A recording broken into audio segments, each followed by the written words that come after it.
కేంద్ర మంత్రివర్గంలో తెలుగుదేశం పార్టీ చేరుతుంది. ఈ విషయం నిన్న చంద్రబాబు స్పష్టంగా చెప్పారు.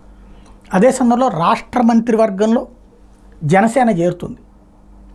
ఇక్కడ అది చేరుతూ ప్రధాన ప్రతిపక్ష పాత్ర పోషిస్తామంటూ నిన్న పవన్ కళ్యాణ్ చెప్పుకొచ్చారు.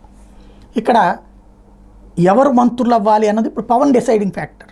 తన పార్టీలో వాళ్ళు ఎవరు మంత్రులు అవ్వాలన్నట్టు పార్టీని సుదీర్ఘకాలంగా నమ్ముకున్నటువంటి వాళ్ళు, పార్టీ కోసం పనిచేసినటువంటి వాళ్ళు. ఇంకోటి సోషల్ ఇంజనీరింగ్, ఇది కూడా ముఖ్యమైనటువంటిది.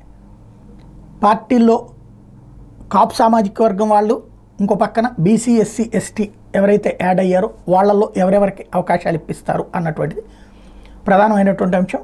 పి గన్నవరం లాంటి ఏది ఎస్సీ ఎస్టీ నియోజకవర్గాల్లో గెలిచినటువంటి వాళ్ళు, అది ఒక ఆస్పెక్ట్ ఉంటుంది.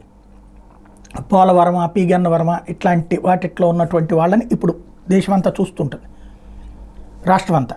అది ఒక ఆస్పెక్ట్. ఇంకోటి పార్టీని మొదటి నుంచి నమ్ముకున్నటువంటి నాదెళ్ల మనోహర్ కావచ్చు, తర్వాతన ఎవరైతే కందుల దుర్గేష్ కావచ్చు, బొలిశెట్టి శ్రీనివాస్ కావచ్చు, అట్లాగే మరొక సుందరపు విజయ్ కుమార్ కావచ్చు, ఇట్లాంటి వాళ్ళందరూ ఇప్పుడు ఎమ్మెల్యేలుగా పంచకర్ల కావచ్చు, ఇట్లాంటి వాళ్ళందరూ కూడా కీలకమైనటువంటి అవకాశం ఉంటుంది. అట్లాగే ఎంతోమందికి ఇప్పుడు ఎమ్మెల్సీలు లేకపోతే కనుక నామినేటెడ్ పదవులు వచ్చేటటువంటి అవకాశం ఉంటుంది.